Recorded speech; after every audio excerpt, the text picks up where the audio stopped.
Évangile de Marc, chapitre 7. La tradition des anciens. Les pharisiens et quelques maîtres de la loi sont venus de Jérusalem et ils se rassemblent autour de Jésus. Ils voient que certains disciples mangent avec des mains impures, c'est-à-dire non lavées selon la coutume religieuse. En effet, les pharisiens et tous les autres juifs obéissent à la tradition de leurs ancêtres. Avant de manger, ils se lavent toujours les mains avec soin. Quand ils reviennent de la place publique, ils se lavent toujours avant de manger. Ils respectent aussi beaucoup d'autres coutumes qu'ils ont reçues des ancêtres.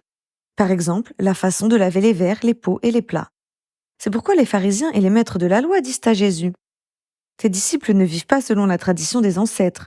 Ils mangent avec des mains impures. Pourquoi donc ?» Jésus leur répond : « Vous êtes des hommes faux. Ésaïe avait raison quand il a parlé de vous de la part de Dieu. On lit en effet : « Ce peuple me respecte en parole seulement, mais son cœur est très loin de moi. Ils me font des prières et des sacrifices, mais cela ne vaut rien.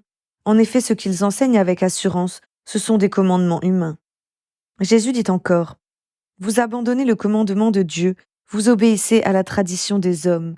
Vous êtes très habiles pour abandonner le commandement de Dieu et pour garder vos traditions à vous. En effet, Moïse a dit : « Respecte ton père et ta mère. » Il a dit aussi : « Celui qui maudit son père ou sa mère, il faut le faire mourir. » Mais vous dites aux gens : « Tu peux dire à ton père ou à ta mère : j'aurais bien quelque chose à donner pour t'aider. » Malheureusement, c'est corban, c'est-à-dire une offrande pour Dieu. Aussi, vous leur permettez de ne plus rien faire pour leur père ou pour leur mère. Ainsi, vous vous servez de votre tradition pour supprimer la parole de Dieu. Et vous faites beaucoup d'autres choses comme celle-là. Ce qui rend une personne impure. Ensuite, Jésus appelle de nouveau la foule et il dit aux gens : « Vous tous, écoutez-moi et comprenez bien ceci. Aucune chose de l'extérieur ne peut rendre une personne impure quand elle entre en elle. Au contraire, ce qui sort du cœur, voilà ce qui rend une personne impure. » Jésus quitte la foule et il entre dans la maison. Alors ses disciples l'interrogent sur ce qu'il vient de dire. Jésus leur répond : « Vous non plus ? Vous n'êtes pas encore capables de comprendre ?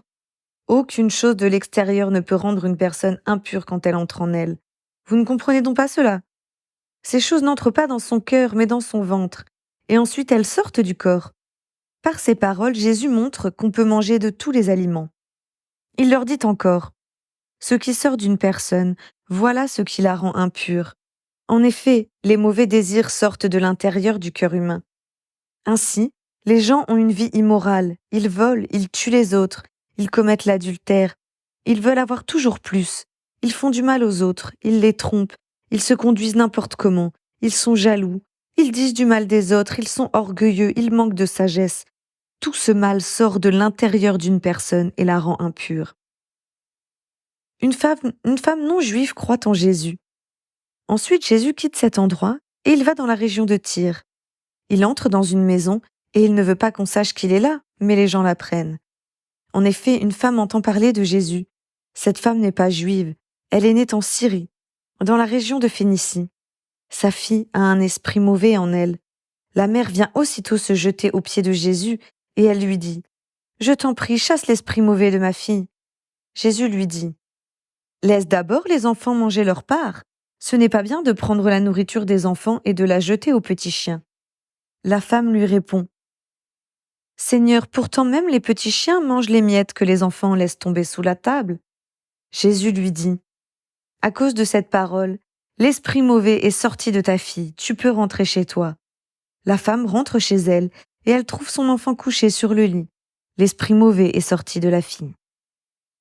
Jésus guérit un homme sourd et muet. Ensuite, Jésus quitte la région de Tyr, il passe par Sidon. Il revient vers le lac de Galilée en traversant la région des 10 villes. Des gens lui amènent un homme qui est sourd et qui parle difficilement. Il supplie Jésus. Pose la main sur sa tête. Alors Jésus emmène l'homme avec lui, loin de la foule.